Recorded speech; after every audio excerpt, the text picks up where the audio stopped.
भक्तराज असुर सम्राट प्रहलाद जी। बेटा प्रहलाद, कहाँ तो तेरा कोमल शरीर और तेरी सुकुमार अवस्था, और कहाँ उस उन्मत्त द्वारा की हुई तुझ पर दारुण यातनाएं। ओह, यह कैसा अभूतपूर्व प्रसंग देखने में आया। प्रिय वत्स, मुझे आने में यदि देर हो गई हो तो मुझे क्षमा कर। भगवान नरसिंह देव भक्त प्रहलाद से कहते हैं। भक्त जगत में प्रहलाद सर्व शिरोमणि माने जाते हैं। प्रहलाद की भक्ति में कहीं भी कामना, भय और मोह को स्थान नहीं है। उनकी भक्ति सर्वदा विशुद्ध, अनन्य और परम आदर्श है। जब भगवान वराह ने पृथ्वी को रसातल से लाते समय हिरण्याक्ष को मार दिया, तब से हिरण्यकश्यप का चित्त कभी शांत नहीं रहा। यदि वह राजकाज करता था, खाता पीता था और यथाशक्ति सभी कार्य करता था, तथापि चिंतित भाव से निश्चिंत होकर नहीं।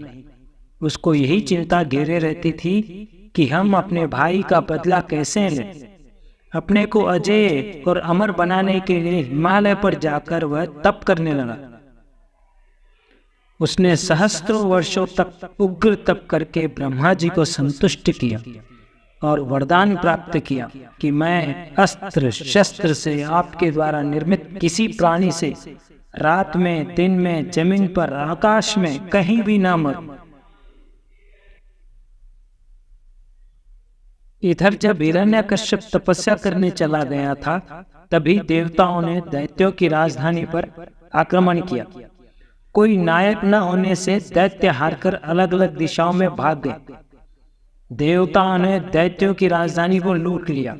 देवराज इंद्र ने हिरण्यकश्यप की पत्नी माता कयाधु को बंदी बना लिया और स्वर्ग को ले चले। मार्ग में देवर्षि नारद मिले और पूछा कि तुम इस परम साध्वी को कहाँ ले जा रहे हो। तब इंद्र बोले कि कयाधु गर्भवती है, इसके जब संतान हो जाएगी तब इसके पुत्र का वध करके इसे छोड़ दिया जाएगा, ताकि दैत्य राजकुमार हम लोगों के लिए आगे बाधक न हो। देवर्षि ने कहा, इस साध्वी के गर्भ में जो बालक है उसकी महिमा तुम नहीं जानते। इसके गर्भ में परम भक्त बालक है। उस भक्त को मारा नहीं जा सकता। उसके द्वारा न केवल देवताओं का बल्कि सारे जगत का कल्याण होगा। उससे देवताओं को भय नहीं है। तुम इस साध्वी को छोड़ दो और अपने अपराध के लिए इस साध्वी से तुरंत क्षमा की याचना करो, इसी में तुम्हारा कल्याण है। इंद्र ने देवर्षि नारद की बात मान ली। वे कयाधु के गर्भ में भगवान का भक्त है, ये सुनकर उनकी परिक्रमा करके और क्षमा याचना करके अपने लोक को चले गए। जब कयाधु देवराज के बंधन से छोड़ दी गई, तब वह देवर्षि के ही आश्रम में आकर रहने लगी। उनके पति जब तक तपस्या से न लौटे, उनके लिए दूसरा निरापद आश्रय नहीं था। देवर्षि भी उन्हें पुत्री की भांति मानते थे और बराबर गर्भस्थ बालक को लक्ष्य करके उसे भगवत भक्ति का उपदेश किया करते थे। गर्भस्थ बालक प्रहलाद ने उन उपदेशों को ग्रहण कर लिया और जन्म लेने के बाद भी उसे भूले नहीं। हिरण्यकश्यप तपस्या के बल से परम बली हो गया और उसने समस्त देवलोक को जीत लिया। जब प्रहलाद का जन्म हुआ तो वे मुनि के भगवान की भक्ति में उपदेश को भूले नहीं, बल्कि पाठशाला में जाकर पिताजी की आज्ञा के विपरीत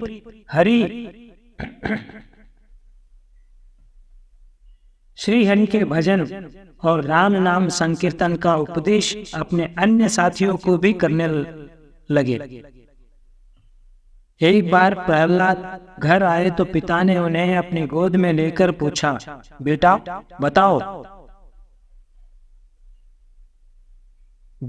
बताओ तो तुमने इतने दिनों में क्या पढ़ा। प्रहलाद ने कहा, पिताजी, यह असत संसार दुख स्वरूप है, इसलिए मनुष्य को इसके भोगों में न फंसकर परमानंद स्वरूप श्री हरि का स्मरण और भजन करना चाहिए। हिरण्यकश्यप जोर से हंस पड़ा। उसे लगा कि किसी शत्रु ने मेरे पुत्र को बहका दिया है।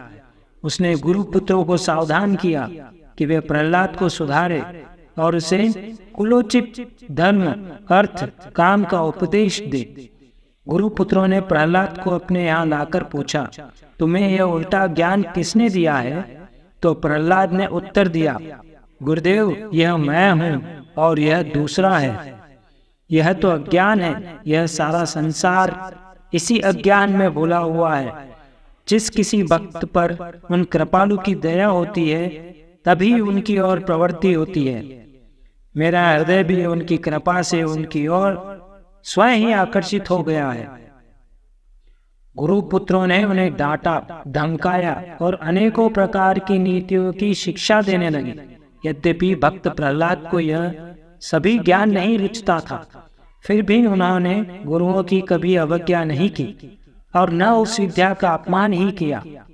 जब गुरुपुत्रों ने प्रहलाद को पूर्ण शिक्षित समझा, तब हिरण्यकश्यप के पास उन्हें ले गए। दैत्यराज ने फिर अपने पुत्र से पूछा, बताओ बेटा, तुम्हारी समझ में अब सबसे उत्तम ज्ञान क्या है? भक्ति, हृदय प्रहलाद जी ने उत्तर दिया, विष्णु भगवान के गुणों का श्रवण, कीर्तन और स्मरण, उनके चरण कमलों की सेवा, उन प्रभु की पूजा, उनके प्रति दास्य और सख्य भाव तथा अपने आप को उनके समर्पण कर देना, यही सबसे उत्तम ज्ञान है, यही सबसे उत्तम कार्य है और यही मानव जीवन का फल है। संपूर्ण क्लेशों और अनर्थों का नाश तभी होता है जब बुद्धि भगवान के श्री चरणों में लगे, किंतु बिना भगवान के भक्तों की चरण रज को मस्तक पर धारण किए इस प्रकार की निर्मल बुद्धि प्राप्त होती ही नहीं है। 5 वर्ष का नन्हा सा बालक त्रिभुवन विजय के सामने निर्भय होकर इस प्रकार उनके शत्रु का पक्ष ले, यह असहाय हो गया। दैत्यराज को चिल्लाकर हिरण्यकश्यप ने अपने क्रूर सभासद दैत्यों को आज्ञा दी, जाओ तुरंत मार डालो इस दुष्ट को। सभी दैत्य एक साथ सशस्त्र उस बालक पर टूट पड़े, परंतु प्रहलाद निर्भय होकर भगवान विष्णु का स्मरण करते हुए खड़े रहे। उन्हें तो सर्वत्र अपने दयामय प्रभु ही दिखाई पड़ते थे। डरने का कोई कारण ही नहीं जान पड़ा उन्हें। असुरों ने पूरे बल से अपने अस्त्र शस्त्र बार बार चलाए, परंतु प्रहलाद को कोई क्लेश नहीं हुआ। उनके शरीर से छूते ही वह अस्त्र शस्त्र टुकड़े टुकड़े हो जाते थे, पर प्रहलाद के अंगों में कहीं खरोच भी नहीं आई। हिरण्यकश्यप केवल इतने से ही शांत नहीं हुआ, उसने प्रहलाद को मारने के लिए कोई भी उपाय नहीं छोड़ा। प्रहलाद मदमस्त हाथी के पैरों के नीचे डाले गए, पर गजराज ने उठाकर उन्हें मस्तक पर बिठा लिया। उनको सांपों की टोकरी में छोड़ा गया, पर वे विषधर सामान्य केंचुओं के समान हो गए। शेर भी उनके सामने आकर पालतू कुत्ते समान पूंछ हिलाने लगा। विष उनके पेट में जाकर अमृत हो गया। अनेक दिनों तक भोजन तो क्या, जल की एक बूंद भी प्रहलाद को नहीं दी गई, पर वे शिथिल होने के बदले ज्यों के त्यों बने रहे। उनका तेज बढ़ता ही जाता था। पहाड़ों से फेंके जाने पर भी वे अक्षत रहे।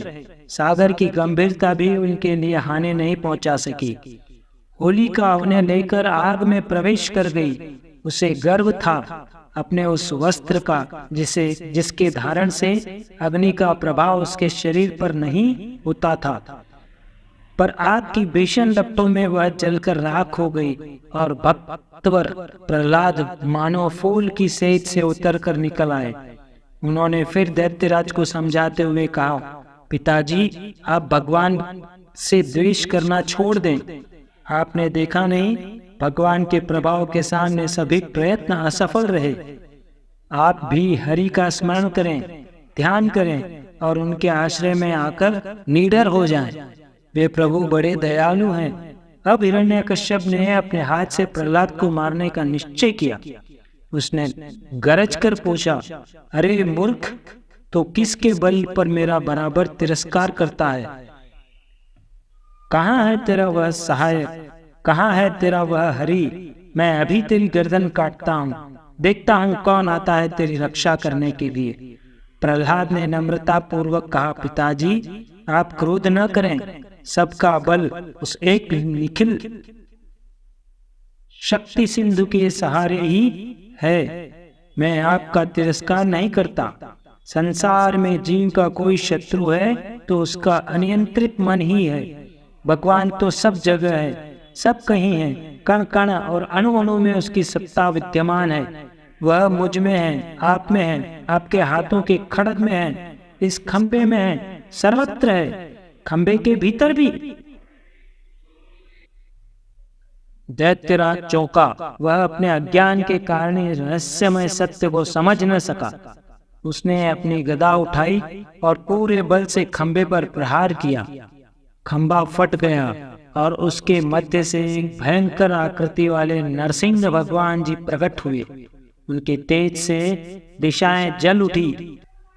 वे गरजते हुए हिरण्यकश्यप पर झपटे और उस अप्रतिम शक्तिशाली का वरदान की समस्त मर्यादाओं का ध्यान रखते हुए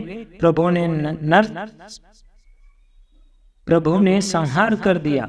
दैत्यराज मर गया, पर भगवान नरसिंह जी का क्रोध शांत न हुआ। वे अब भी गर्जना कर रहे थे। देवताओं में किसी की भी शक्ति नहीं थी कि उनके सामने जाएं। स्वयं ब्रह्मा जी और शंकर जी भी दूर खड़े थे। अंत में ब्रह्मा जी ने भक्तवर प्रहलाद को ही उनके पास भेजा। प्रहलाद निडरता पूर्वक जाकर भगवान के चरणों में लिपट गए। भगवान ने अपने प्रिय भक्त को छाती से लगा लिया और गोदी में बैठाकर भगवान नरसिंह बार बार अपनी जीभ से प्रहलाद जी को चाटने लगे। भगवान ने स्नेहमयी जननी की भांति प्रहलाद का मस्तक सोते हुए बड़े ही कोमल वचनों में संकुचित होते हुए से कहा, बेटा प्रहलाद, मुझे आने में बहुत देर हो गई, तुझे अनेक कष्ट सहने पड़े, तू मुझे क्षमा कर दे। भगवान की श्रीमुख से ऐसी वाणी सुनकर भक्तवर प्रहलाद का हृदय भर गया।